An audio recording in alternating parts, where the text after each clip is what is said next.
सबको एक हाथ में ट्रांजिस्टर रेडियो दिया गया। अगर ये गाना आया, इसका मतलब ये रेडी सिग्नल है, मतलब आप रेडी हो जाओ, 24 घंटे के अंदर आपको अटैक करना है। देखने में लगता होगा कि कोई बंगाली रेडियो सुन रहा है बस और पता चल रहा है कि किसी साजिश में शामिल है। इतना बड़ा ऑपरेशन जैसे हम आज देख रहे हैं, ईरान जो कर रही है हॉर्मुज स्ट्रेट पे, ये 50 साल पहले नेवी की जो एक छोटी सी एक यूनिट, मेरे फादर नेवल ऑफिसर थे, वो नेवल वेटरन थे और वो नेवल इंटेलिजेंस में भी थे। तो मैंने पूछा कि आपको इस ऑपरेशन के बारे में कुछ पता है? तो उन्होंने सोचा यार हाँ, वो उस वक्त क्या हुआ था कि हमारे यहाँ जो भी नेवी के बंगाली स्पीकिंग ऑफिसर्स थे वो रातों रात गायब हो गए। ओहो, किसी को पता नहीं कहाँ वो चले गए। और वो इतने गुप्त टाइप के आदमी थे, मतलब अगर आप उनको अपना नाम पूछेंगे, सर आपका नाम क्या है, वो 10 बार सोचेंगे क्यों चाहिए आपको मेरा नाम। मिहिर रॉय लिखते हैं अपने किताब में कि हम वो गौ माता के नाम पे एक मेमोरियल हमें बनानी चाहिए। ऐसा क्यों कहा जाता है कि माइंस को लेके, क्लस्टर बॉम्ब्स को लेके कि ये मानवाधिकारों का उल्लंघन है, जब जंग में तो किसी भी तरह का कोई अधिकार किसी का कोई देखता ही नहीं है। इसमें एक्चुअली क्या होता है? पिघलने से सर्किट कंप्लीट हो जाती है और कंप्लीट हो जाने से वो फट जाता है माइन, पानी में रहे। तो इस प्लग को हम कैसे सुरक्षित रखें? तो किसी ने बोला यार कॉन्डम लगा दो इस पर। ठीक है, लगा दो। हमारे नेवी की तरफ से 15 लोग थे। इतने छोटे इन्वेस्टमेंट में सारा जो उन्होंने किया था। अभी तक तो इस ऑपरेशन के बारे में बहुत कम लोग जानते थे। नेवी खुद भी नहीं मानती थी, कहती नहीं थी। 71 में भारत की नेवी कैसी थी, कितनी ताकतवर थी, हमारे पास क्या था, पाकिस्तान के पास क्या? अगर पाकिस्तान के साथ अगर कोई जंग लड़ रहे हैं, so I will ensure that Navy will go into this fighting. We will not sit out of this. अब बैठ के देखेंगे नहीं अगर अगली बार हुआ।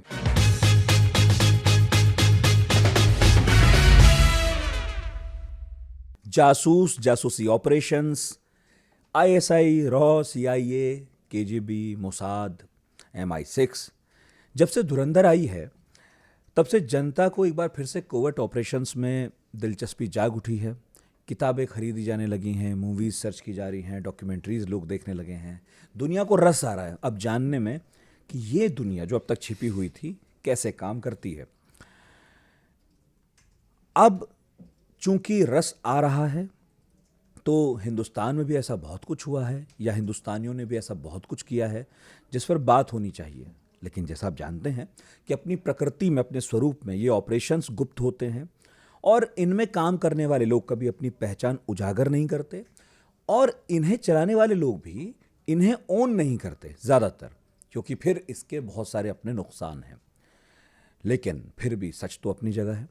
कोवर्ट ऑपरेशंस होते हैं, हर मुल्क कोशिश करता है और सबके अपने ऑब्जेक्टिव्स होते हैं।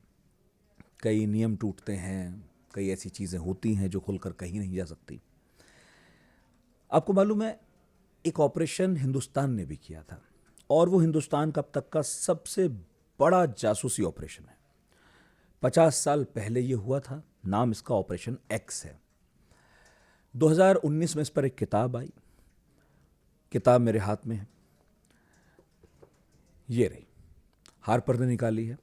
और इस किताब को 2 लोगों ने मिलकर लिखा था, जिनमें से एक अब इस दुनिया में नहीं है, कैप्टन MNR सामंत, और दूसरे संदीप उन्नीथन, जो हमारे मेहमान हैं। मेहमान क्या, वैसे तो अक्सर हमारे पॉडकास्ट में आते रहते हैं, लेकिन आज इस किताब के लेखक की हैसियत से यहाँ बैठे हैं। ये ऑपरेशन अमूमन आपको आप गूगल करेंगे या मालूम करने की कोशिश करेंगे तो उसके बारे में डिटेल्स नहीं मिलती, इतना ज़्यादा पर्दे के पीछे रहा है। लेकिन 2 दशकों की मेहनत के बाद ये किताब संदीप जी ने लिखी थी, तो हमने सोचा जब धुरंधर को लेकर इतना शोर है तो फिर इस ऑपरेशन की बात करनी चाहिए और सबसे कम बात हुई है तो आज एक पॉडकास्ट ही हो जाए इस पर। तो एक बार फिर से बहुत बहुत स्वागत है सर। धन्यवाद Nitin, good to be back. ऐसे तो मैंने बता ही दिया कि सबसे बड़ा ऑपरेशन था हिंदुस्तान के सैन्य इतिहास का, लेकिन फिर भी ये सवाल पूछना लाजमी है, औपचारिकता भी। इस ऑपरेशन पर किताब लिखने की क्यों सोची आपने? आप तो डिफेंस जर्नलिस्ट हैं, इतनी चीज़ें आपके प्लेट में होंगी। जी, तो ये एक्चुअली नितिन इसकी शुरुआत होती है करीब 1995 में, जब एक किताब आई थी, इसका नाम था war in the Indian ocean. उसको लिखा था एक बहुत ही एक वरिष्ठ और एक बहुत प्रसिद्ध नेवल ऑफिसर जिनका नाम है वाइस एडमिरल मिहिर कुमार रॉय। वो हमारे जो न्यूक्लियर सबमरीन प्रोग्राम है उसके पहले डीजी थे वो 1984 में, और वो रिटायर होके काफ़ी किताबें लिखते थे। तो ये एक किताब उन्होंने निकाली जिसका नाम था war in the Indian ocean.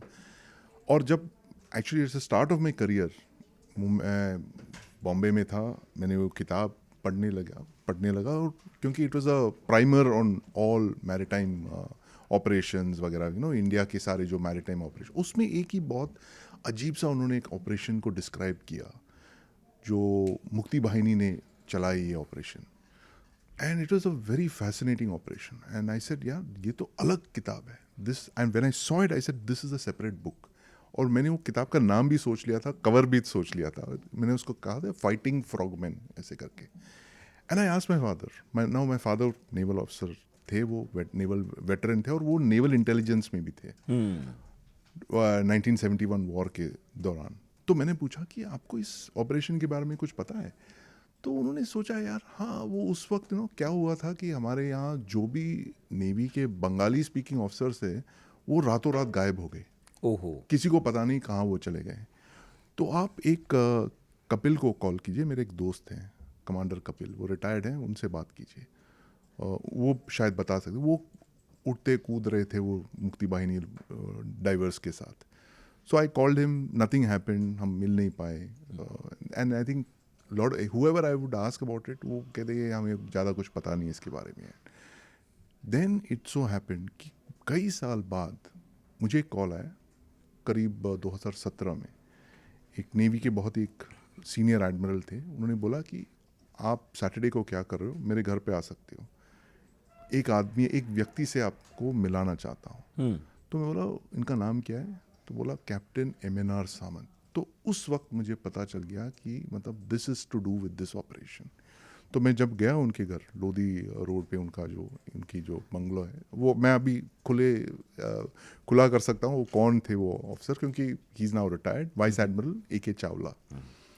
तो he said please meet captain MNR Samant, he has written a book, but वो मतलब it's a very slim book, वो अपने खुद के अच्छा। अकाउंट के बारे में, my service in the navy Okay, वगैरह, इट्स वैसी अ किताब बायोग्राफी लिखी थी। Type of thing, but I think your thing of a journalist that will give it a better perspective.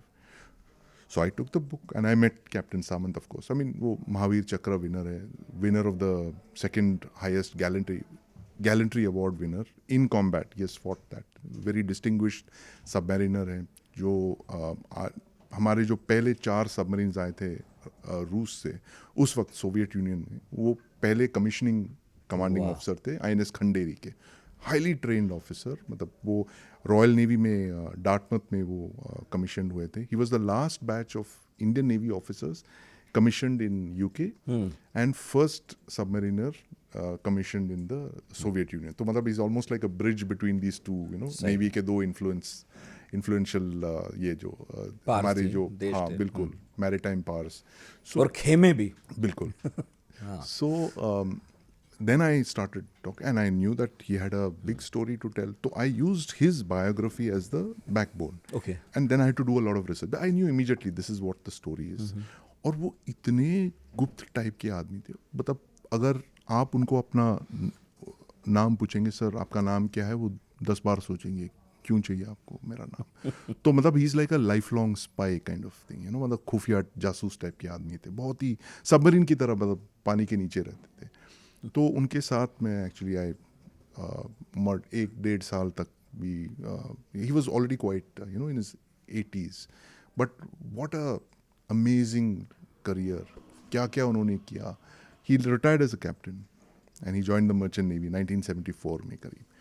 But when I saw this operation, मतलब मुझे पूरी तरह से जब उसका पता लगा कि it was to use a religious connotation, it's virtually like वो जब कुरुक्षेत्र के युद्ध में जब श्री कृष्ण अपना विराट रूप दिखाते हैं अर्जुन को, उस तरह का एक डिस्क्रिप्शन था. When he describe the entire operation, और उस किताब में वो चार्ट भी मैंने बनाए, इतना बड़ा operation starting before the war.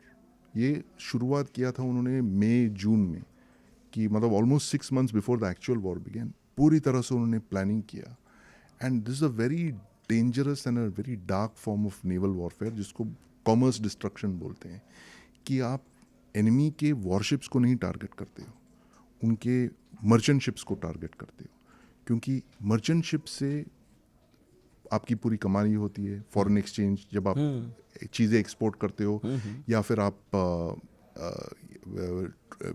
Ammunition हाँ, ट्रूप्स वगैरह basically- आप रीसप्लाई करते हो। हाँ, मतलब प्राणवायु है वो, बिल्कुल उनकी, इट ऑक्सीजन इज़। है। और ख़ास करके पाकिस्तान में जब प्री 1971 वाली पाकिस्तान, पार्टीशन के बाद जो पाकिस्तान बनाई गई है, एक वेस्ट पाकिस्तान था जो हमारे वेस्टर्न बॉर्डर्स पे है, और दूसरा जो है ईस्ट पाकिस्तान जो आज बांग्लादेश कहा जाता है। और सबसे इम्पोर्टेंट इनकी जो लाइफलाइन है, एक तो है एरियल रूट था, it was basically the maritime route. और जैसे हम आज देख रहे हैं ईरान जो कर रही है हॉर्मूज स्ट्रेट पे, ये 50 साल पहले नेवी की जो एक छोटी सी एक unit, directorate of naval intelligence के अंदर उन्होंने दूसरा एक छोटा यूनिट बनाया, Indian navy directorate of naval intelligence, और उसके अंदर एक छोटा सा एक और यूनिट बनाया जो इसका नाम था ये नेवल कमांडो ऑपरेशंस एक्स। वो इतना सीक्रेट था, मैं कह रहा था जैसे कि मेरे पिताजी थे उस नेवल इंटेलिजेंस में ड्यूरिंग द वॉर, उनको भी मैं पता नहीं था कि ये हो रहा था। And I actually have a picture of him reading this book, जब छपने के बाद वो आप बैठ के ऐसे देख रहे थे, यू हैड नो आइडिया इतना सब कुछ हुआ था। सो दिस वाज एक प्लान था, it was basically captain Mickey Roy थे, उन्होंने प्लान किया था, और मैंने उनके फैमिली ने उनका नोट्स शेयर किया है। और जब उनके नोट्स आप पढ़ते हो तो आपको पता चलता है किस तरह की उन्होंने प्लानिंग की है, इतने डिटेल में। मतलब एक आदमी बैठ के मई में वो गवर्नमेंट इशू रूल्ड शीट्स पे वो 4-5 पन्ने की एक ऑपरेशन वाटर रैट लिखते हैं, बड़े आराम से लिखते हैं कि फर्स्ट फेज़ क्या होगा इसका, हम 400 डाइवर्स डिप्लॉय करेंगे, सेकेंड फेज़ क्या होगा 800 डाइवर 600 डाइवर, थर्ड फेज़ में 800 डाइवर, उस टाइप के। उनकी क्या एम थी कि ईस्ट पाकिस्तान की जो पूरी मैरीटाइम कॉमर्स है, शिपिंग, उसको पूरी तरह से पैरालाइज किया जाए। कैसे करेंगे हम ये डाइवर्स को डिप्लॉय करेंगे, कि आज के टाइम में जो ईरान कर रहा है, जैसे स्ट्रेट ऑफ हॉर्मूज में या फिर बाबेल मंडब में, वो क्या कर रहे हैं, they are firing anti ship ballistic missiles, वो माइंस डिप्लॉय किए, वो सब इस तरह के उस ज़माने में इस तरह के मिसाइल्स नहीं थे। दे वर एक्चुअली ट्रेनिंग स्विमर्स। अच्छा, स्विमर सबॉर्टियर्स को ट्रेन कर रहे थे, बंगाली थे, ईस्ट पाकिस्तान के नेटिव्स थे, उनको ट्रेन किया जा रहा था इन हमारे बंगाल में, वेस्ट बंगाल में, कि किस तरह से वो स्विम करके अपने छाती पे एक वो माइन, एक लिम्पट माइन लगा के वो स्विम करते थे शिप के पास। जैसे ही शिप तक पहुंचते पाकिस्तानी थे, शिप के पास, पाकिस्तानी शिप, मर्चेंट शिप, वो माइन ऐसे निकाल के, माइन को बांधा जाता था उनके छाती पे, वो उसको निकाल के ऐसे फिक्स करते थे और तैर के निकल जाते वापस। और वो मतलब कुछ मिनट बाद वो फट जाता था माइन, और वो शिप है जो पानी में डूब जाता। ये सारे जो उनकी ट्रेनिंग ये थी कि किस तरह से हम इतने सारे ऐसे लिम्पेटियर्स, इसीलिए उसको वाटर रैट बोला गया इस ऑपरेशन को, कि हम चूहों के तरह इतने सारे हम ट्रेन चूहों की तरह जाएं और जहाज डुबो दें। बिल्कुल जहाज डुबो दें। तो आऊँगा, धीरे धीरे और डिटेल लूँगा, लेकिन अभी तक मुझे समझ में ये आया कि एक तो ये ऑपरेशन 71 में हुआ है, यानी कि जब पूर्वी और पश्चिमी पाकिस्तान के बीच में स्ट्रगल चल रहा था। एक तो ये तब हुआ है, यानी कि 71 की जंग का पार्ट है ये ऑपरेशन। बिल्कुल ठीक है, लेकिन एक कोवर्ट पार्ट है। हाँ, यही मुझे समझना है। जितनी फिल्में आती हैं, हाँ, अब तक जितनी किताबें लिखी गई हैं, इनफैक्ट पढ़ाकू नितिन में भी हमने पॉडकास्ट किए हैं इस टॉपिक पर, ज़्यादातर लोगों ने आर्मी की भूमिका पर बहुत बात की है, एयरफोर्स पर भी की है। हाँ, और अभी विक्की कौशल की भी फिल्म आई थी, है ना, उसमें भी थोड़ा बहुत मानेक शॉ को हम देखते हैं तो उसके आसपास चीज़ें समझ में आती हैं क्या हो रहा है। लेकिन कभी भी किसी ने नेवी की भूमिका पर बात नहीं की है कि इस वॉर में कहीं भी नेवी भी थी, जबकि हम जानते हैं कि बंगाल की खाड़ी वो बहुत इंपॉर्टेंट पार्ट है और अरब सागर इंपॉर्टेंट पार्ट है। तो ऑपरेशन एक्स के ब्यौरों में तो जाऊंगा, पर पहले मुझे समझाइए कि 71 में भारत की नेवी कैसी थी, कितनी ताकतवर थी, हमारे पास क्या था, पाकिस्तान के पास क्या था, और किस तरह के चैलेंजेस थे। नेवी जो है 1971 तक 1971 वाली जो इंडियन नेवी है, it had not fought any Wars. बस एक मात्र एक गोवा का एक ऑपरेशन हुआ था 1961 में, लिबरेशन ऑफ गोवा के लिए। मतलब वो सुबह शुरू हो गई थी वो जंग और दोपहर तक खत्म हो गई। वो उस तरह का एक डिप्लॉयमेंट था, कुछ घंटों तक। एक दे had a engagement with Portuguese frigate, उसको डुबा दिया अफोंसो डी अब्रूका और खत्म, जंग खत्म। तो 1971 में क्या देखा, और इसकी जो प्लानिंग है उसकी शुरुआत होती है एक इंसिडेंट में, 1965 के एक इंसिडेंट से। और वो ये है कि एक इंडियन नेवी की सबसे मॉडर्न जो एक फ्रिगेट है INS तलवार, वो उसको डिप्लॉय किया है गुजरात में, क्योंकि उनको कुछ रिपोर्ट्स मिले थे। 1965 वॉर शुरू हो गया था पाकिस्तान के साथ। उनको कुछ रिपोर्ट्स आए थे कि शायद पाकिस्तान यहाँ पे कुछ अटैक कर सकता है, तो उन्होंने एक फ्रिगेट को प्री पोजिशन किया था वहाँ पर। और उस रात को समवेयर इन अगस्त पाकिस्तान की एक पूरी सरफेस एक्शन ग्रुप, एक फ्लोटिला, वो पहुंच जाती है यहाँ द्वारका के पास, और उन्होंने एक भारी बमबारी की वहाँ पे। 5-6 जहाज थे, काफ़ी सारे 20-25 शेल्स उन्होंने फायर किए। हुआ कुछ नहीं, शेल्स ऐसे जहाज थे नहीं, वॉरशिप्स। अच्छा, वॉरशिप्स थे, पाकिस्तान नेवी के वॉरशिप्स थे। और ये 65 की बात होती है, 65 के जंग में। लेकिन हुआ यूं कि इंडियन नेवी को फॉर्मली वॉर में उतारा नहीं गया था। This 1965 war was a pure army and an air force war. तो there was a order from the defense ministry कि navy will not join the war. तो this warship captain orders पूछ रहा था कि देखो ये आ रहे हैं, फायर कर रहे हैं, मैं मॉनिटर कर रहा हूँ, क्या करूँ मैं। So apparently the orders were that he was not to retaliate. अच्छा, तो इस बात से नेवी के बहुत सारे लोगों में एक तरह से एक बदले की भावना जागी। आक्रोश था कि यार हमारा जहाज वहां पर था, इतने सारे पाकिस्तानी जहाज है, एक शेल भी हमने फायर नहीं किया। ऑर्डर नहीं थे। और किसी और ने बोल दिया यार वो क्या किया उन्होंने, यार किसी को मारा भी नहीं, कुछ शेल इधर गिर गए, एक गाय मर गया बस। तो एक मिहिर रॉय लिखते हैं अपने किताब में कि हम वो गौ माता के नाम पे एक मेमोरियल हमें बनानी चाहिए कि कम से कम उसने तो मतलब लड़ते लड़ते वो मर गया, जान दी उसने। तो ये मिहिर रॉय के दिमाग में ये आक्रोश था। वो बहुत ही एक यंग, बहुत ही ब्रिलियंट ऑफिसर है। I think he is one of the most brilliant Admirals navy में। इतनी प्लानिंग, मतलब जो आप सोच भी नहीं सकते। और सब एकदम चुपचाप। किताब उन्होंने पूरी तरह से लिखी, लेकिन कहीं उन्होंने ये एक भनक भी नहीं दिया कि मतलब इस सारा आर्किटेक्ट में हूँ इस पूरे ऑपरेशन का, क्योंकि वो कोवर्ट ऑपरेशन था, आप ओन अप भी नहीं कर सकते थे। तो अगर आप उनकी किताब देखते हो तो उन्होंने बहुत सारे ऐसे क्लूज छोड़े हैं कि एक कोई और अगर स्कॉलर पढ़ेगा बिटवीन द लाइंस नहीं पूछेगा, क्योंकि वो ऐसे बहुत सारे सवाल पूछते हैं, किसने उनको ट्रेनिंग दिया भाई। तो ये किताब उनके जो सवाल हैं उसको उनका जवाब है। सो ये 65 के युद्ध में एक दूसरा एक व्यक्ति था जो बहुत ही मतलब जिनमें आक्रोश पैदा हुआ था, वो एडमिरल नंदा थे, SM नंदा। उस वक्त I think he was a rear admiral. उन्होंने बोला यार अगर हम जंग नहीं लड़ेंगे तो अगले युद्ध में वो बोलेंगे यार नेवी का तो कोई रोल ही नहीं है, तो उनको पैसे भी मत दो। And navy was anyway the third and the most least important of the 3 services. तो लकीली फॉर हिम 71 में वो नेवी चीफ बन गए, और उन्होंने बोला देखिए अगर पाकिस्तान के साथ अगर कोई जंग लड़ रहे हैं, so I will ensure that navy will go into this fighting. हम we will not sit out of this. अब बैठ के देखेंगे नहीं, अगर अगली बार हुआ नहीं, अगर हुआ तो उन्होंने इतने तरह से प्लानिंग की। And you know admiral Nanda, he is a different kind of a man, he is not a brilliant man. So it's actually, I mean sorry to use this thing, it's you know the stereotyping. Admiral Roy जो थे बंगाली थे, बहुत ही intellectual थे। Admiral Nanda जो थे basically Punjabi थे, he is from divided undivided India, and he is from Karachi.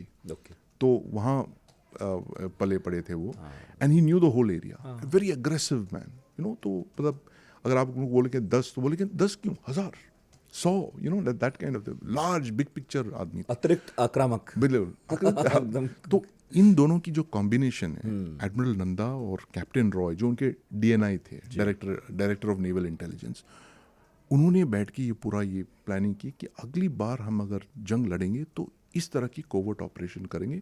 उनकी जो पूरी जो मैरीटाइम लिंक है उसको पूरी तरह से तोड़ देंगे, और अंदर ईस्ट पाकिस्तान की जो, क्योंकि ईस्ट पाकिस्तान उस वक्त बांग्लादेश जो है 10% ऑफ इट इज़ वाटर।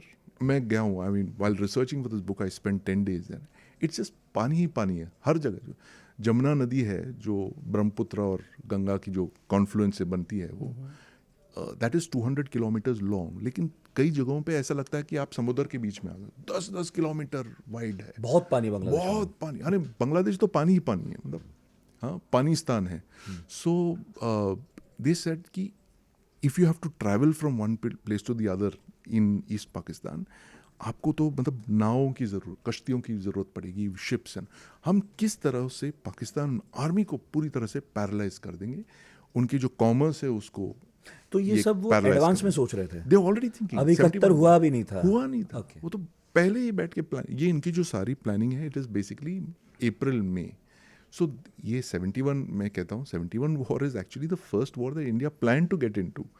हर जो जंग हमने लड़ी है, चाहे वो 47 की हो या 65 या 62, हम हमेशा सरप्राइज हुआ है। कोई दुश्मन आके हमें सरप्राइज किया है। हमें हमेशा 71 की तैयारी हमारी पहले से थी, पूरी तरह से हमने तैयारी कर दी। और हमें आइडिया था क्या कि ऐसा होगा। उनको पता था कि रफली इन विंटर, क्योंकि वो फेमस डायलॉग है ना, व्हेन फील्ड मार्शल मानेकशॉ मिलते हैं मिसेस गांधी से, and she says that you know Sam जाओ, he says no no I will not go, summer में नहीं करूँगा, विंटर में करूँगा। So that they had time to plan for this. सो उन्होंने प्लान की, और एडमिरल नंदा का था कि मिसाइल बोट्स को उन्होंने, मिसाइल बोट जो थे डिफेंसिव थे, नॉर्मली उनकी रेंज बहुत कम थी, they could not go up to Karachi and come back. तो उन्होंने उनको टो करके ले गए वहाँ पे to launch the missiles, and then full speed वो वापस आ गए वो। सो इस तरह की बहुत इनोवेटिव प्लानिंग उन्होंने की। विक्रांत का एक बॉयलर टूटा था, वो बॉयलर को उन्होंने पैचअप करके विक्रांत को छुपा दिया। कहाँ? अंडमान निकोबार आइलैंड। क्यों? क्योंकि उनको पता था कि पाकिस्तान की जो सबमरीन है घाजी, हाँ जी, वो उसके पीछे आ रही है, तो इसीलिए उसको छुपाने के लिए उन्होंने ये सब इस तरह की जो प्लानिंग की। और ये नेवी जो है सबसे मतलब छोटी विंग थी वहाँ। हाँ बिल्कुल। It was the most under resourced. एक एयरक्राफ्ट कैरियर था उनके पास, 3-4 सबमरीन्स थे, मिसाइल बोट्स थे, बट ऑलमोस्ट पाकिस्तान नेवी के बराबर में थी, क्योंकि Pakistan had submarines, they had very advance submarines. वो घाजी था उनके पास, एक long range American supplied submarine, जो कि सेकेंड वर्ल्ड वॉर था, लेकिन second world war was only about 25 years old. And ये सबमरीन की खास बात ये थी कि it was designed by the US navy to go across the Pacific, मतलब 10,000 किलोमीटर दूर जाके जापानीज नेवी के साथ लड़के वापस आने वाली वो क्षमता रखती है वो। तो उनके पास वो सबमरीन थी घाजी, और 3 और सबमरीन से अत्याधुनिक फ्रेंच। ऐसे तुलना करूं तो पाकिस्तान की नेवी बेटर थी उस वक्त, ऑलमोस्ट फॉर द साइज, उनकी जो साइज के हिसाब से they had a very strong navy, और they had navies in both east and west. उन्होंने प्लान किया था कि किस तरह से पैरालाइज करेंगे। ईस्ट में हम विक्रांत से अटैक करेंगे, वेस्ट में हम मिसाइल बोट से अटैक करेंगे, और उससे बहुत पहले ये कोवर्ट वॉर शुरू करके मतलब धीरे से उनको वीकन करेंगे, अंदर से खोखला कर देंगे। पर अगर मैं पूछूं, ये तो सब एडवांस में हो रहा था कि शायद कभी ऐसा हो तो हम ये करेंगे, वो हो तो वैसा करेंगे, लेकिन जब 65 में उन्हें हरी झंडी नहीं मिली लड़ने की, तो अब 71 में क्या बदला कि उन्हें इस बात की इजाज़त मिली हो कि पहले तो कोवर्ट ऑपरेशन आपने कहा, उसकी परमिशन मिली हो कि चलो एक कर सकते हो आप लोग। लीडरशिप, पॉलिटिकल लीडरशिप जो था वो उनकी जो रिस्क टेकिंग एबिलिटी थी बहुत ज़्यादा था। मिसेस गांधी थी प्राइम मिनिस्टर उस वक्त, and she had these, she was literally like the defence minister only, she would chair meetings of all service chiefs and all that. तो वो एक बहुत हैंड्स ऑन किस्म के प्राइम मिनिस्टर थे, और उनको नेशनल सिक्योरिटी का बहुत एहसास था। And I think in the back of her mind also she had that 62 war जो defeat, and she had seen how her father literally died, रातों रात, मतलब पंडित जी की मौत हो गई वो 62 वॉर के डिफीट के बाद। बहुत तरह he was betrayed, he felt personally betrayed, so she was looking for a vindication. उन्होंने लगा कि ये 71 is the right time for it. तो जिस तरह से उन्होंने प्लानिंग की, आप सोच सकते हैं यार, उस वक्त की जो India 1971, very under developed India, we barely, यार green revolution had just started. हम तब भी वो मोहताज थे कई लोगों से, यहाँ से हाँ हाँ बिल्कुल। ग्रेन्स यहाँ से आ वो जो रहे हैं, प्रेशर है जिसकी बात बिल्कुल। करते हैं हम, गेहूं नहीं देंगे, ये गेहूं नहीं वो नहीं देंगे, देंगे, आर्म्स नहीं देंगे, ईंधन नहीं देंगे, वो सब वी आर तब टोटली भी तो डिपेंडेंट अमेरिका ऑन। के जो हथियार थे किसी को प्रेशराइज करने Yeah. के, तकरीबन यही थे। यस, हमेशा ये नहीं देंगे, वो नहीं देंगे, Yeah. मदद नहीं देंगे, ये नहीं देंगे, देने वो नहीं देंगे। सो this is the kind of thing. And इस सारे माहौल में उन्होंने ये सब कोवर्ट ऑपरेशन को ग्रीन लाइट किया। और ये जो है प्लानिंग भले ही इंडियन नेवी की हो, लेकिन इसको सैंक्शन दिया पॉलिटिकल लीडरशिप ने। वो उसका मैं पूरी तरह से बता नहीं सकता हूँ, क्योंकि admiral Nanda has never told me that. I met him several times, but I never, by the time I started writing this book he had already passed on. Admiral Roy भी गुजर चुके थे तब तक। So I had nobody to, captain Samant was one of the senior most people.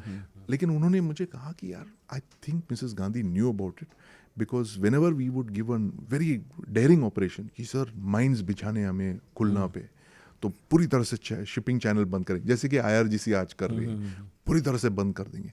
बोला यार ये operation थोड़ा डेंजरस है, आप प्लान्स दे दो, मैं लीडरशिप से पता करके बात करके आता हूँ। And then he would get the clearance कि आप ओके माइन कर दीजिए आप। तो जैसे कि स्ट्रेट ऑफ हॉर्मुज को बंद किया उन्होंने, वो पुसूर रिवर को बंद कर दिया था 1971 में। उस वक्त बड़ी बात क्यों थी? जैसे हॉर्मूज के बारे में हम जानते हैं, अब तो सब जानते हैं कि इसलिए बड़ी बात है क्योंकि बहुत सारी सप्लाईज हैं जो आती हैं जाती हैं, अरब के बहुत सारे देशों के भी इंटरेस्ट हैं, पूरे एशिया में बहुत सारा सामान पहुंचता है, ये हमें पता है। ये बड़ा क्यों है जो आप कह रहे हैं 71 में कि हमने भी बंद किया? ये बड़ा इसलिए है क्योंकि जैसे कि मैं कह रहा था, ये बहुत सारे रिवर्स हैं। बांग्लादेश एक बहुत ही या उस वक्त की जो ईस्ट पाकिस्तान है बहुत विचित्र देश है। एक ही सी पोर्ट है, बाकी सारे उनके जो पोर्ट्स है रिवरइन पोर्ट्स है। मतलब मर्चेंट शिप को रिवर से एंटर करके पोर्ट तक जाना पड़ता है। अच्छा, तो एक ही पोर्ट है, सी पोर्ट, जो चिटागोंग है, okay, which is closer to Myanmar. अभी भी ऐसे ही है। मतलब मैं तो ये सोच भी नहीं सकता कि गंगा जी में हाँ, तो एक बड़ा जहाज चला आ रहा है। बिल्कुल। So all the ports are all riverine ports. So उनका जो सबसे बड़ा इम्पोर्टेंट पोर्ट था वो पुसूर रिवर पे था। छालना, मोंगला, सारे एक the whole place is dotted with ports. So they said कि अगर हमें मतलब एक साथ ये सारे पोर्ट्स अगर ब्लॉक करने हो तो we have to mine the enter. तो उन्होंने ये बारूदी सुरंग जो है, लेकिन अंडर वाटर, वो वहाँ पे बिछा दिया। पूर्वी पाकिस्तान के चारों नहीं, एक रिवर को, एक रिवर जो सबसे इम्पोर्टेंट उनका रिवर था, नेविगेबल रिवर जो था, पुसूर रिवर, उसके माउथ पे, जैसे कि it would be like a smaller thing of strait of Hormuz, but this is within the territorial waters of Pakistan. Hormuz जो है international, it's virtually it is territorial waters of Iran, but there is lot of international shipping that goes on. So वहाँ पे उन्होंने ये mines बिछा दिए, बारूदी सुरंग जो है। But sea and there is a lot of this thing with mines. आज भी अगर लोगों से पूछोगे माइंस के बारे में, वो ज़्यादा खुल के नहीं बोलते हैं, क्योंकि this is seen as unlawful warfare, इस तरह की जो ना मतलब क्यों कहा जाता है? मुझे अच्छा है आपने बात की। माइंस को लेकर मुझे नहीं पता, आप बेटर बताओगे कि ऐसा क्यों कहा जाता है कि माइंस को लेके, क्लस्टर बॉम्ब्स को लेके कि ये मानवाधिकारों का उल्लंघन है, जब जंग में तो किसी भी तरह का कोई अधिकार किसी का कोई देखता ही नहीं है। इसमें एक्चुअली क्या होता है? इट इज़ इसके एक साथ एक तरह से एक स्टिग्मा जुड़ गई है, जैसे कि सबमरीन्स के साथ जुड़ गई, कि मतलब इनडिस्क्रिमिनेट वॉरफेयर, जो भी जहाज गुजर रही है उसको फोड़ देता है वो। कि माइंस तो देखता नहीं, ये फ्रेंड है, दोस्त है, दुश्मन है, न्यूट्रल है, परवाह नहीं कर रहे हैं कौन मर रहा है। बिल्कुल अंधाधुन वो अटैक करते हैं। और जो भी सेकेंड वर्ल्ड वॉर से भी आता है, क्योंकि वहाँ इस तरह की माइंस खूब बिछाई गई यूरोप में, किसी का पैर पड़ा, कोई मर गया, और युद्ध खत्म होने के बाद भी ये चलता रहा, क्योंकि इतनी माइंस बिछा के छोड़ दी थी। तो वो भी एक जहन में there is that, because the second world war was only 20-25 years old, 71 पे, तो इसीलिए they were like, अच्छा वो sea mines ये ऐसे, because see once you ये मैं उस ज़माने की बात कर रहा हूँ कि आप जब एक बार आप माइंस बिछा देते हैं तो it is indiscriminate. Now the mines are smart mines. अभी आज की जो DRDO के माइंस हैं वो प्रोग्रामेबल माइंस हैं. आप प्रोग्राम कर सकते हो कि आपके जो जहाज़ है it can go through enemy thing will be अच्छा. डिस्ट्रॉयड. तो इस तरह के स्मार्ट माइंस आ गए. उस ज़माने में इट वाज ऑल डम माइंस. क्या हॉर्मुज में भी यही स्थिति है ईरान की? उनके पास ऐसे माइंस हैं? हॉर्मुज में they have used old technology. हाँ. तो पुराने जो 100 साल पुरानी जो फर्स्ट वर्ल्ड वॉर में बिछाए गए उस तरह के माइंस वैसे हैं उनके पास. वो अपने भी चले जाएंगे अगर. हाँ, कोई भी जो वहां से चला जाएगा इट विल बी डिस्ट्रॉयड. तो and the mine is a very devastating weapon. मतलब इट्स ऑलमोस्ट 100 किलो. मैंने देखा है एक it's like a giant football जिसपे बहुत सारे ये हर्ट्स हॉर्न्स करके हैं कॉन्टैक्ट थिंग. और उसके मतलब they have various things like एक तो शिप की जो मैग्नेटिक फील्ड है उससे वो ट्रिगर हो जाती है. फिर दूसरा है अकूस्टिक सेंसर है. शिप की जो प्रोपेलर्स से जो आवाज़ आती है उससे वो फट जाता है. The other one is basically एक इन्फ्लुएंस है जैसे I was saying the magnetic field, pressure, acoustics, and then there are some other dangerous mines जैसे कि जो एक रॉकेट माइन है जो नीचे पड़ा रहेगा, आप डिटेक्ट भी नहीं कर पाओगे, but the minute you go it's triggered and it shoots a rocket सीधा. मतलब तरह तरह के टाइप का हथियार है भाई. बहुत हर कैसे भी फट बहुत सकता है, डाल दिया किसी ने तो. 50-60 साल से उन्होंने ये सब रिसर्च किया. लेकिन यहाँ पर इस ऑपरेशन में जो उन्होंने किया था ये सितंबर में कि कोलकाता पोर्ट ट्रस्ट के जो यूटिलिटी क्राफ्ट थे उसको कन्वर्ट किया था गन बोट्स में और मुक्ति बाहिनी को वो उन्होंने दे दिया था. दे वर ऑपरेटिंग फ्रॉम आवर वाटर्स और उनको उन्होंने माइन लेयर्स में कन्वर्ट कर दिया. तो हमारे पास एक INS विक्रांत पे एक जहाज़ है, हवाई जहाज़ है जिसका नाम है अलीजे. एंटी सबमरीन वॉरफेयर जहाज़ है और it's a mine layer also. तो उसके एक बेली में एक Mark 7 करके एक माइन है, उसको उन्होंने निकाल के they converted it into a ship drop mine. तो एक इस ये जो गन बोट्स थे मुक्ति बाहिनी के उसमें एक गन बोट पे उन्होंने 4 ऐसे माइन्स लगा दिए. So it became a mine layer. So ऐसे 2 बोट्स गए और एक माइन फील्ड बिछा दिया 8 माइन्स के. और ऐसे 1-2 जहाज़ को उन्होंने उड़ा भी दिया था उसके बाद. And then that became a big problem. Then Pakistanis had to go into clearing mine clearance operation. ये उन्होंने सोचा नहीं था. किसी को पता भी नहीं था कि ऐसे मतलब Mukti Bahini had the ability to create a mine field and all that. But of course that was thanks to us. हमने उनको काफ़ी सारा ट्रेनिंग और इक्विपिंग किया था हमने. इस ऑपरेशन का नाम ऑपरेशन एक्स है. आपकी किताब का नाम भी यही है. जी. और किताब के जो कवर पेज पर ये है. ऑपरेशन जैकपॉट क्या है इसमें? तो ऑपरेशन एक्स जो है वो अम्ब्रेला ऑपरेशन है जिसके तो ये नेवल ऑपरेशन का जो ओवरऑल नाम था वो naval commando operations X. X मतलब anything that is covert, anything that is classified. उसके अंदर बहुत सारे ऐसे छोटे छोटे ऑपरेशंस वो करते जा रहे थे जो अलग अलग ऑपरेशंस थे. मतलब माइन बिछा दी तो कुछ नाम रख दिया, ये बिछा दिया कुछ नाम ऐसे. माइन ऑपरेशन का नाम था हॉट पैंट्स. इसका नाम था जैकपॉट. नाम कौन रखता है सर? ये बहुत नेवी के और आर्मी के जो बदमाश सीनियर ऑफिसर्स बैठ के ऐसे सोच के रखते.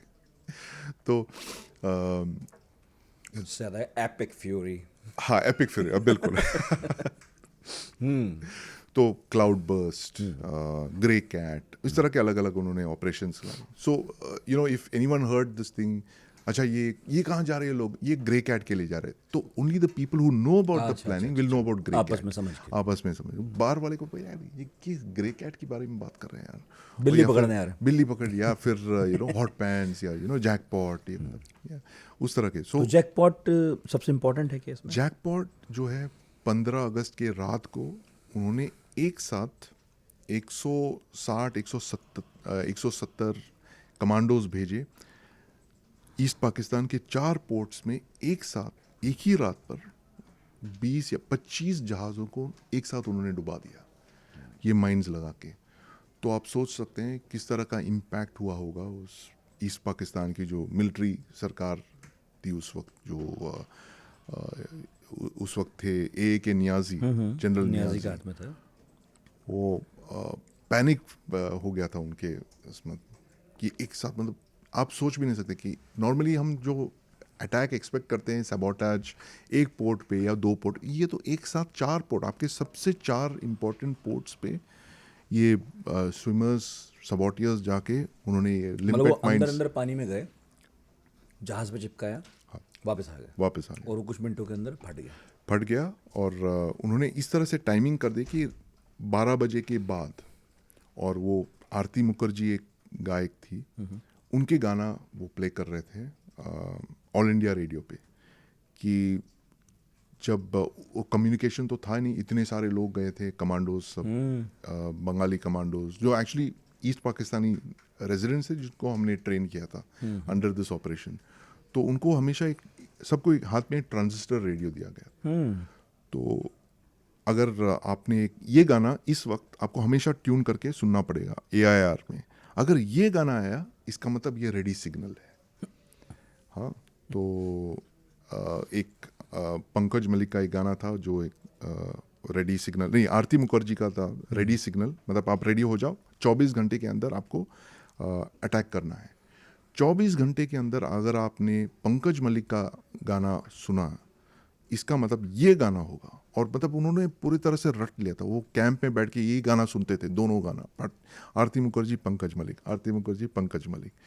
तो जब पंकज मलिक का गाना आ गया, इसका मतलब आज रात को आपको मिशन करना है। तो क्या AIR के स्टेशन से ये बजवा भी रहे थे? बजवा रहे थे बिल्कुल। अरे तो मतलब वही कह रहा था। देखने में लगता होगा कि कोई बंगाली रेडियो सुन रहा है बस और पता चल रहा है कि किसी साजिश में शामिल है। और वो मतलब निकाल के अपने माइंड्स ये सब शुरू फिक्स कर शुरू काम पे लगे। और आप सोच सकते हैं कि आप ये उदाहरण के इतिहास में मिलता है क्या कोई कि रेडियो के गानों से सिग्नल ले रहा है कोई? सेकंड वर्ल्ड वॉर में करते थे, हुआ वो था ये बीबीसी करता था ये। तो हमारे जो सारे भाई लोग थे यहाँ पे, और खास करके मुझे लगता है, I have not prove this, but मुझे लगता है ये सिग्नल्स जो आए थे एक जनरल इंदर गिल के यहाँ से आया था। जनरल इंदर गिल तो again one of the most brilliant army officers, army generals.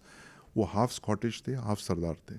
तो दिखने में तो वो स्कॉटिश लगते थे, लेकिन मतलब पंजाबी थे। बोलते वो मद्रासी थे, अरे, तमिल बात बोलते करते थे, तमिल बोलते थे। तो एक बहुत ही एक अनयूजुअल एक ये, और वो स्पेशल ऑपरेशंस एग्जीक्यूटिव नाम की जो चीज़ है, जो बाद में चल के MI6 बन गई, अच्छा, वो उसमें ऑपरेट करते थे। सेकेंड वर्ल्ड वॉर में अगर आपने एक गन्स ऑफ नेवरॉन नाम की एक फिल्म देखी हो, जहाँ पे वो बिहाइंड एनिमी लाइंस जाते हैं, एक पूरी टीम जाती है वो एक गन्स को उड़ाने के लिए, और ग्रीक पार्टिसान्स के साथ ऑपरेट करती है। जनरल इंदर गिल उस तरह के एक व्यक्ति थे जो ग्रीस में ऑपरेट कर रहे थे। मुक्ति बाहिनी की जो पूरी ऑपरेशन पेपर उन्होंने लिखी है, वो DMO थे, acting director military operations 1971 war में। और ये उस तरह के वो अनसंग हीरोज जिनको कहते हैं, एक जो है जनरल जेकब है, JFR जेकब। हाँ, बिल्कुल, जो मतलब उनके किताबों में काफ़ी उन्होंने गाया है अपने बारे में कि मैंने ये किया वो किया। फील्ड मार्शल मानेकशॉ को कुछ पता नहीं था। एक्चुअली उनके बातों में काफ़ी सत्य है। वो चीफ ऑफ स्टाफ थे ईस्टर्न कमांड में, और उनके और जनरल इंदर गिल की खूब बनती थी, और वो मतलब उनका अलग से एक हॉटलाइन था। ये जो थे एक्टिंग डायरेक्टर मिलिट्री ऑपरेशंस थे, full time director military training थे, तो पूरी मुक्ति बाहिनी की ऑपरेशन पेपर उन्होंने लिखी, कैसे हम 1 लाख मुक्ति बाहिनी सैनिकों को हम कैसे ट्रेन करेंगे। सो और उनके और एडमिरल रॉय की जो फैमिलीज थे, वो दोनों they actually were from Chennai, Madras, उस वक्त उन दिनों के Madras. They spoke Tamil together, so they very unusual एक सेटिंग था उनको। So I was just thinking कि मिकी रॉय जो थे ग्राउंड फ्लोर पे बैठते थे साउथ ब्लॉक में, जनरल गिल जो है फर्स्ट फ्लोर पे बैठते। What are the chances that they are not meeting and planning this? तो हो सकता है कि he must have given him the ideas कि सर ये कैसे सिग्नल कैसे करेगा, नो प्रॉब्लम। तो सेकेंड वर्ल्ड वॉर में तो हम ये करते थे, आप AIR से चलाओ, हिंदी गाने बजाओ, ये सबसे अच्छा सिग्नल यही है। So that kind of thing. So they are very intelligent people who are doing some great planning, you know. जो हम बात करते हैं अक्सर कि हर सक्सेसफुल मिलिट्री ऑपरेशन के पीछे बहुत ज़्यादा स्टाफ प्लानिंग करते हैं लोग। ऐसे नहीं कि लोग ऐसे घुस गए जैसे कि हमारे श्री श्री ट्रम्प जी घुस गए हैं ईरान में और अभी उनको पता नहीं कि कैसे बाहर निकलना है। उन मतलब इंस्टिंक्टिव, आप वो न्यूयॉर्क टाइम्स अगर आप पढ़ोगे तो आपको पता लगे ये कैसे इंस्टिंक्ट में उन्होंने ये कूद पड़े इसमें, फयाज टक्कर। तो ये जो है नॉन फयाज टक्कर बनने वाला जो प्लान, किस तरह से माइन्यूटली उन्होंने प्लान किया। बंगाली स्विमर हो, ये हम इतने सारे बंगालियों को हम ट्रेन करेंगे, और यहाँ तक कि उन्होंने ये किया कि चिटागोंग के सारे जो अटैकिंग कमांडोज हैं चिटागोंग के नेटिव्स होंगे। ये नहीं कि बारिशाल के हम उठा के उनको चिटागोंग भेज देंगे, क्योंकि अगर वो पकड़े गए तो बोलेंगे यार मैं तो यहीं का हूँ, मैं यहीं रहता हूँ। उनकी जो डायलेक्ट है एग्जैक्टली अलग अलग है, लोकल। तो इस तरह की माइन्यूट रिसर्च उन्होंने और की। कुछ दिलचस्प आप बताना चाहो, जैसे गाना हो गया, ये वाली बातें भी लोकल रखेंगे। बाकी तो आप जानते हैं, thanks to other people, they have you know आपकी किताब से बहुत सारी किताबें और निकली हैं। बहुत सारी किताब निकली है, which is very good. I mean that story is a very inspirational story. किस तरह से आप प्लानिंग करते हो, आप स्टाफ वर्क अगर आपकी बहुत अच्छी हो तो कैसे आप अंजाम दे सकते हैं एक ऑपरेशन को, which was the condom experiment. वो जो कि उनको लगा कि अगर हमारी जो फ्यूज़ अगर हम उसको डिप्लॉय करेंगे पानी में तो मतलब इतनी जल्दी वो पिघल जाता है, जैसे वो डाइवर स्विम करके वहाँ पहुँच रहा है, फ्यूज़ ऑलरेडी पिघल चुका होगा and there is a chance of the diver dying और उसके फटने से। तो उनको ये था कि कैसे हम उस फ्यूज़ को, सॉल्यूबल प्लग को, मतलब प्लग के पिघलने से सर्किट कंप्लीट हो जाती है और कंप्लीट हो जाने से वो फट जाता है माइन पानी में रह के। तो इस प्लग को हम कैसे सुरक्षित रखें। तो किसी ने बोला यार कॉन्डम लगा दो इस पर, ठीक है लगा दिया, कॉन्डम लगा दिया, तो कॉन्डम लगा दिया इस तरह से। तो बहुत सारे वेरी लार्ज क्वांटिटी में they bought it Hindustan latex से। तो I actually contacted Hindustan latex Trivandrum में, तो उन्हें बोला हाँ एक तो बैच हमने भेजा था वो नेवी को 1971 and they they had the details. उन्होंने सोचा होगा नेवी वाले जागरूकता का फैला रहे हैं। So that was a very big thing. So ये आत्मनिर्भर, तो that was I think the first plant of its kind India में हिंदुस्तान लैटेक्स ने जो लगवाई थी। So it is important to be आत्मनिर्भर in everything. सही बात है। क्योंकि अगर आप सोच लीजिए, we didn't have the capability and we were importing it from some foreign country. वो सोच रहे हैं यार इतने, हाँ ये इतने सारे मैग्नेट्स इंपोर्ट कर रहे हैं, इतने छोटे आकार के कंटेनर्स इंपोर्ट कर रहे हैं, कॉन्डम्स भी ये कर रहे हैं। तो somebody if he pieces together, यार ये देखो मैरीटाइम वॉरफेयर, साबोटाज की तैयारी कर रहे हैं। So that is one important. जैसे कि that is that famous story कि सियाचिन की ऑपरेशन को कैसा पता लगा कि Pakistan was going to attack Siachen first 1984 में, क्योंकि पाकिस्तान की एक डेलीगेशन गई थी वहाँ यूरोप में और बहुत सारे हाई ऑल्टीट्यूड गियर वो खरीदने लग रही थी, क्योंकि उनको लगा कि यार ये एडवेंचर स्पोर्ट्स के लिए नहीं, ये तो असॉल्ट के लिए कर रहे हैं वो। So these kind of things are very important. So again back to this point, excellent planning, outstanding human resources जो उन्होंने चुन के इस ऑपरेशन में डिप्लॉय किया था, इट इज़ आउटस्टैंडिंग। और इसका फिर असर क्या हुआ 71 की वॉर पर?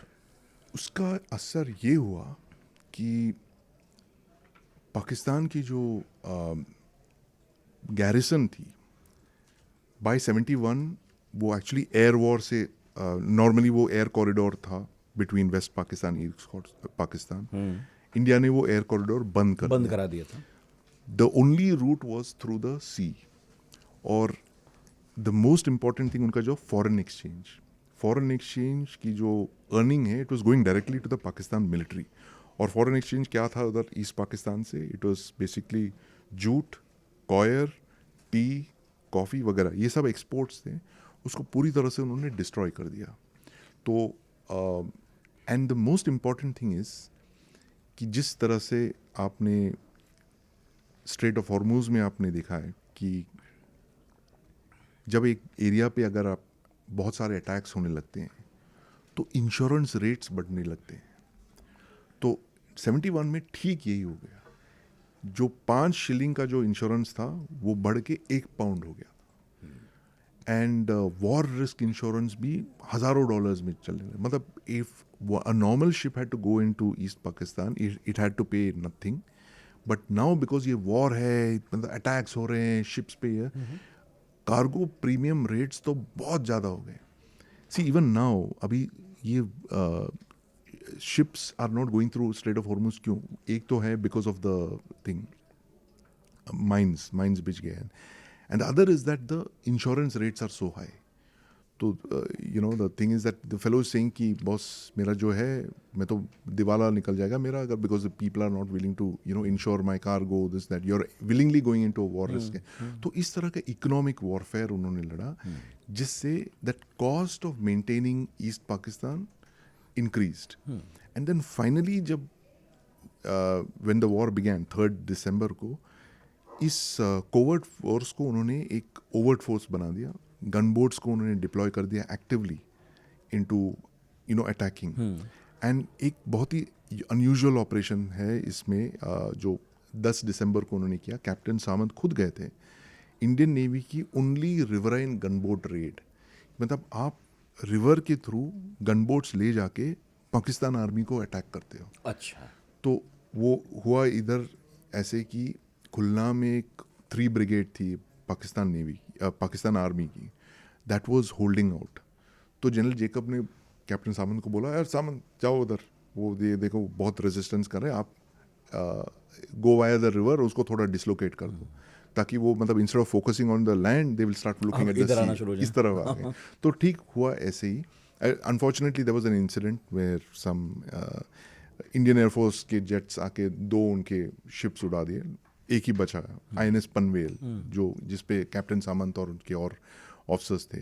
But the thing is that after that incident Pakistan navy then started, Pakistan army started deploying along the river. कि यार अभी आज 3 बोट आ गए, कल 3-4 और आ जाएंगे, इधर से भी आ रहे हैं, उधर से भी आ रहे हैं. तो इस तरह का एक ये उनके डाउट पैदा कर दिया उनके माइंड पे. And then the major thing was that उसी ऑपरेशन के दौरान they reported the presence of 2 merchant ships. जब वो जा रहे थे ऊपर ये रिवर पुसूर रिवर के ऊपर जा रहे थे, they saw 2 merchant ships coming out, full speed में जा रहे थे. तो उन्होंने रेडियो कर दिया, बोला कि देखिए ये 2 शिप्स आ रहे हैं. They told the Vikrant carrier group जो बाहर वेट कर रही थी. तो विक्रांत ने I think they sent the Brahmaputra, उनको इंटरसेप्ट कर दिया शिप्स को. उसके अंदर बहुत सारे पाकिस्तानी सैन्य अधिकारी थे, उनके फैमिलीज थे, वो भाग रहे थे, भागने का. तो उन्होंने इंटरसेप्ट किया. तो उन्होंने ऐसे बहुत सारे ऐसे चीज़ें की. बट ओवरऑल जो है it is you know the war effort को मतलब बहुत वीकन कर दिया, वो गैरिसन को वीकन कर दिया. वो उनकी इतने सारे जहाज़ डुबा दिए, मतलब 1 लाख टन तक के जो जहाज़ है उन्होंने डिसेबल किया, सिंक किया. 1 लाख टन अगर आप सोचोगे तो एक निमिट्स क्लास जो यूएस की एक एयरक्राफ्ट कैरियर है, उसके डिस्प्लेसमेंट के बराबर उन्होंने शिपिंग डिस्ट्रॉय किया था ईस्ट पाकिस्तान के अंदर. जंग शुरू होने से पहले आपने उनके पोर्ट्स को अटैक किया था, तहस नहस कर दिया, शिपिंग बिखार दिया, ये लोग इधर उधर दौड़ रहे. हमारी नेवी ने उतना काम तो कर दिया कि पाकिस्तान की नेवी फिर कुछ करने लायक बची नहीं. बिल्कुल. और एक तो जो है इकोनॉमिक ये कर दिया था, और फाइनली जो है, और उन्होंने कितने लोग डिप्लॉय कर दिया इस ऑपरेशन के लिए? 15 या 20 लोग बस. हमारे नेवी की तरफ से 15 लोग थे at the height of the thing. कुछ 5-6 ऑफिसर थे और कुछ 10 ट्रेनर थे बस. इतने छोटे इन्वेस्टमेंट में सारा जो उन्होंने किया था, इतने सारे कमांडोज को उन्होंने ट्रेन कर दिया. मुक्ति बाहिनी जो थे, but I must compliment the courage of the thing. ये हमेशा हम उनको ओवरलुक करते हैं. बिल्कुल. सारी जो फाइटिंग थी वो उन्होंने बंगालीज ने किया था, जो मुक्ति बाहिनी के जो नेवल कमांडो, बांग्लादेश, बिल्कुल उन्होंने किया था, जिनकी असली लड़ाई थी. बिल्कुल. उन्होंने अपने जान को जोखिम में डालकर ये सारे ऑपरेशंस किए. और and people who have been caught, they been tortured to death. उनके फैमिलीज को मारा गया. मतलब जहाँ विलेजेस से वो लॉन्च किया था कमांडोज, वो जाके विलेजेस को डिस्ट्रॉय कर दिया था पाकिस्तान आर्मी. वो उस वक्त तो जेनोसाइड तो कर ही रहे थे वो 71 में. तो मतलब इस तरह की जो रिप्राइजल फिल्म इस पर बननी चाहिए थी, क्योंकि अब तक बनी किसी भी फिल्म में नेवी का ये रोल तो किसी ने नहीं दिखाया. मुझे लगता है कि नेवी एक बहुत ही एक बड़ी एक गैप है नेवी की जो नैरेटिव बिल्डिंग में. मैं समझता हूँ, क्योंकि जैसे कि एयरफोर्स के अगर आप बात करते हो तो एयरफोर्स की बहुत बढ़िया फिल्म्स आई हैं. जैसे कि I think the greatest, in fact one of the greatest war movies विजेता, शशि कपूर ने जो बनाई है 1983 की फिल्म है, श्याम बेनेगल ने डायरेक्ट की है. That is one great film. then you have many films dedicated to war, army के, I mean not very great ones. I think Vijeta is really good because वो उसमें I think ये फरहान अख्तर की जो फिल्म है ऋतिक के साथ वाली जो है Lakshya is also good. So Lakshya and this one Vijeta are very similar war films. Border कैसी थी? You see, border is it's entertainment. It's like, you know, बहुत सारे they've taken a lot of liberties with the truth, and you know, it's okay. See, and all my Air Force friends and all that are upset with the film. यार सारी fighting तो हमने की यार, हम टैंकों को तो हमने उड़ाया, क्रेडिट तो पूरी ले गई आर्मी, और उनको मतलब ये बात उनको ये नहीं ये हो रहा है कि जेपी दत्ता जी उनके ब्रदर आर्मी ऑफ एयरफोर्स में थे, एयरफोर्स पायलट थे वो. How could he do this to us? तो the thing is that navy की आज तक कोई फिल्म नहीं बनी भाई ना, कुछ भी दिखाओ, नेवी तो कोई भी नहीं दिखा, कोई नहीं दिखा रहा. तो it is virtually like the navy before 1971. ना कोई पिक्चर है, ना कोई सीरियल है. It's always there is, you know, it's one small little incident. एक बड़े फिल्म में एक कैरेक्टर होगा, एक किरदार होगा जो एक नेवल ऑफिसर होगा, सफ़ेद कपड़े पहन के, सफ़ेद कपड़े पहन के, बस इससे ज़्यादा वो कुछ दिखाते नहीं.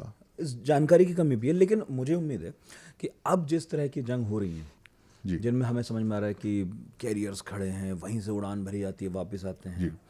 अब जो इस तरह के पॉडकास्ट होते हैं, आप जैसे लोग आके बताते हैं कि अफ़गानिस्तान के टाइम भी बहुत बड़ा रोल था नेवी का, यूएस की.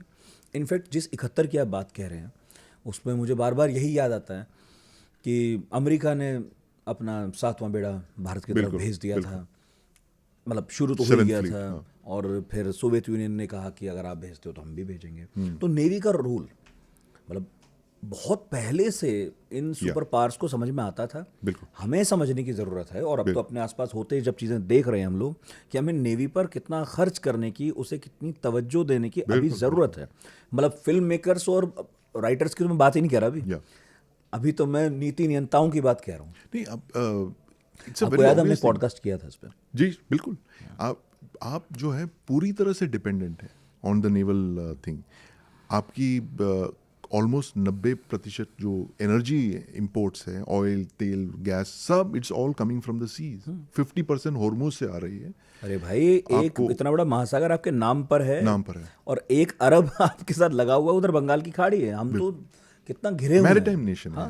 और जो हमारी सारी जो ट्रेड है, कहते हैं कि यार we will be the 3rd largest economy by the end of this decade. वो कैसे करें? We are not trading through the Himalayas. Himalaya रास्ते से हम सिल्क रोड बना के नहीं ट्रेड कर रहे हैं. तो वो तो पानी से तो जा रहा है हमारा सारा जो ट्रेड है. So it is really important कि ये हमें जो है एक नैरेटिव बिल्ड करनी है. And the navy also has to play a big role in projecting. यही मेरा सवाल होने वाला था कि अभी तक तो इस ऑपरेशन के बारे में बहुत कम लोग जानते थे. नेवी खुद भी नहीं मानती थी, कहती नहीं थी. कैसे कहोगे आप, कॉवर्ट ऑपरेशन है. लेकिन क्या आपको लगता है कि जैसे बाकी भी संस्थाएं धीरे धीरे खुलने लगी हैं, है ना, इस दिशा में कि चलिए थोड़ा बहुत बताना चाहिए, बताते हैं. नेवी को भी ज़रूरत है कि अब वो थोड़ा सा खुलकर अपने ऑपरेशंस, अपनी उपलब्धियों के बारे में आम जनता को बताए. अल्टीमेटली तो उसके बेनिफिशियरी हम ही लोग हैं. हमें पता तो चले कि किस जंग में आपने क्या किया था, आपने किया था, पर बताओ. और you know, at a very basic level also it is that हमारे जो टैक्स रुपीज़ है वो कहाँ जा रहे हैं. ये ऐसे नेवी खड़ा करने के लिए जो, मतलब आप अगर जंग लड़ रहे हैं या पर्शियन गल्फ में कोई प्रॉब्लम है, तो हमारे जहाज जाएंगे, एस्कॉर्ट करके उनको लेके आएंगे. हमारे लोग अगर फंस गए तो the warships will go, commandos जाएंगे. तो अभी हुती वाले में फंसे थे, ये नेवी गई थी. So this is really important. We are a maritime nation. मैं हमेशा कहता हूँ कि we are a maritime nation. लेकिन प्रॉब्लम, सबसे बड़ी संकट ये है कि हमारे जो सारे डिस्प्यूट्स हैं वो लैंड बॉर्डर्स को लेकर है. मैरिटाइम डिस्प्यूट्स कुछ है ही नहीं. तो इसलिए ज़्यादा फोकस हमारी जो है लैंड पर है. जबकि सर इतिहास में मैं देख रहा हूँ, और अब तो खैर पॉडकास्ट अब अंत की तरफ है, तो मैं ये बात कह सकता हूँ, मतलब भटक सकते हैं थोड़ा सा, कि आप चोल साम्राज्य देखिए, है ना, कितना बड़ा, और कहाँ तक जाके धावा बोल आया, कहाँ तक शासन कर रहा है, केवल नेवी की ही वजह से. इसके अलावा मुझे याद आता है कि उसके बाद बहुत लोगों ने कोशिश नहीं की बनाने की. जब भी मैं ये इतिहास पढ़ता हूँ जहाज़ बनाने का, तो हिंदुस्तान में बहुत कुशल कारीगर नहीं मिलते, क्योंकि धीरे धीरे आने वाले साम्राज्यों ने सिर्फ देखना बंद कर दिया. इनफैक्ट मुगलों के वक्त भी मैं देख रहा था, मुगलों ने भी कोशिश नहीं की है. नहीं, दे वर टोटली लैंड फोकस्ड. हाँ, और पुर्तगाली यहीं आए और यहीं उन्होंने खड़ी कर ली, और उनकी इतनी हिम्मत थी कि अपनी नेवी खड़ी करके हमसे लड़ लें, लड़ क्योंकि उन्हें पता था कि हम नहीं कोशिश कर रहे हैं। नहीं तो जैसे कहते हैं कि जो लैंडवर्ड इन्वेजन्स तो बहुत हुए हैं इंडिया पे, लेकिन जो सीवर्ड इन्वेजन सबसे बड़ी जो हमारी जो है, we lost our freedom because अंग्रेज आए थे, अंग्रेज अब बैठ गए 200 साल, you know that's a clearest thing of sea blindness. और बहुत कम ऐसे राज्य थे, शायद वो मराठा नेवी जो थी, शिवाजी महाराज, वो एक हाँ, वो कोशिश हुई, ही हैड दैट विजन, बिल्कुल वो उन्होंने कोशिश की, ही हैड अंडरस्टूड कि भाई ये सारे जो फॉरेन नेवीज हैं वगैरह वो दरिया के रूट से ही आ रहे हैं, they are not coming from land. सबसे बड़ी जो खतरा है हमारा वो वहीं से, that's why he started building sea forts उनके साम्राज्य को प्रोटेक्ट करने के लिए। So there are very few you know rulers who understood that. और अभी हम एक तरह से निद्रा में हैं। एक जब बम फटता है तो हमें लगता है अरे बाप रे ये क्या हो गया। मैं कहता हूँ कि अब्दुल मलिक हूती है, उनको कोई अवार्ड देना चाहिए हमें, क्योंकि जब उन्होंने दुनिया में पहली बार किसी ने इस रेट पे anti ship ballistic missiles fire किए, तभी हमें लगा अरे बाप रे हमारे जहाज़ जो है हमारे जहाज़ नहीं है, वो किसी और देश के हम जहाज़, हमारी कार्गो जो है फॉरेन फ्लैग वेसल्स पे जा रही है। 90% Indian cargo on foreign flag vessel. अगर कोई क्राइसिस आ गई, कोई आपत्ति आ गई, सब भाग जाएंगे, कोई जहाज़ नहीं है। तो इसीलिए नेशनल शिप बिल्डिंग पॉलिसी हमने रोल आउट कर दिया लास्ट ईयर। तो इस तरह के वेकअप कॉल्स हमें बार बार आने लगे, और आज के जो माहौल में 2026 में हमने साफ देखा है। सर आप महाशक्ति नहीं बन सकते हो बिल्कुल बिना मजबूत नेवी के। ये पहले इंग्लैंड ने दिखाया, ब्रिटेन ने, जापान को घेर के खड़ा हो गया, चीन पर चला गया, और फिर अमेरिका ने दिखाया कि भले ही उनकी एयरफोर्स कितनी शानदार है, उनके पास आर्मी भी है, लेकिन वो नेवी पर कितना खर्च करते हैं। और आप ही कितने बार इस पॉडकास्ट में हमारे साथ बता चुके कि आज उनकी नेवी इतनी मजबूत है कि वो पूरा का पूरा एक तरह से एक देश की तरह किसी भी देश के सामने के खड़े हो जाते हैं। उनकी फ्लीट है इतनी बड़ी बड़ी, ऐसा लगता है कि पूरा किला, पूरा अमेरिका खड़ा है वहाँ पर। और वो इस वक्त दुनिया के किसी भी महाद्वीप छोड़िए, हर महाद्वीप पर एक जंग शुरू कर सकते हैं इसके बूते। उनकी जो वही है कि 11 कैरियर स्ट्राइक ग्रुप्स। लेकिन ये एक बात कहनी चाहिए कि इसके बावजूद 70 न्यूक्लियर सबमरीन और 11 सुपर कैरियर होने के बावजूद आप ईरान को हरा नहीं पाए। पर ये भी तो होता है ना कि तेजी हथियार में नहीं होती, चलाने वाले में होती है। चलाने वाले में होती, बिल्कुल। Smart fighter knows which battles to choose. Plan करते तो क्या पता हो भी जाता। सर मुझे बहुत मज़ा आया आज के पॉडकास्ट में। आखिर में आप इस ऑपरेशन से जुड़ा कुछ भी मुझसे छूट गया और आप जोड़ना चाहते हो, क्योंकि मैं जानता हूँ हम कह रहे हैं ये कोई याद नहीं करता, कोई क्रेडिट नहीं देता, हमसे कुछ नहीं छूटना चाहिए, कोशिश होनी चाहिए। नहीं, आप सामंत साहब के बारे में कुछ बताना चाहते हो जो अब इस दुनिया में नहीं है, आपके सहलेखक थे। He is a very very great person. I mean, और मैं इतना आभारी हूँ उनको, not because he wrote a book with me, क्योंकि I am a history student, I am a reader of books. और मैं उनकी रोल को एक दूसरे अंदाजे से देखता हूँ कि उन्होंने एक गिफ्ट दिया है हमें, गिफ्ट ऑफ नॉलेज, कि हमने ये सब किया था। And he had actually saved all his notes and papers and all that. और that book could not have been written without that research जो उन्होंने अपने पास रखा था, which is now with the Navy, which has gone back to the Navy. But तो you know this gift of knowledge, अगर ऐसे बहुत सारे ऐसे लोग आ जाएंगे, they come forward and they write such books, so we will know about our history, our own history. हमारी सबसे बड़ी जो गलती है, एक तो we are not good historians. हम हिस्ट्री लिखते नहीं हैं, और अगर लिखते भी हैं तो उससे हम सबक नहीं सीखते हैं। We don't learn any lessons from our own histories. हम उसको एक मात्र एक हिस्ट्री 1971 करके एक तिजोरी में बंद करके रख देते हैं, या किसी एक कबर्ड में रख देते हैं उसको बंद करके। We don't learn lessons from it.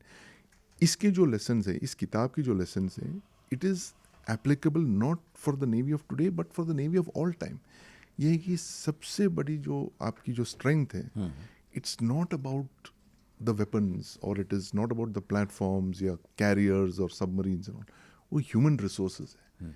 किस तरह से आप ह्यूमन रिसोर्सेज को डिप्लॉय करोगे, या and this is the classic case कि देखिए नेवी के पास उस वक्त 1971 में स्पेशल फोर्सेस नहीं थे उनके पास, पाकिस्तान के पास था, SSG नेवी उनके पास था उस वक्त।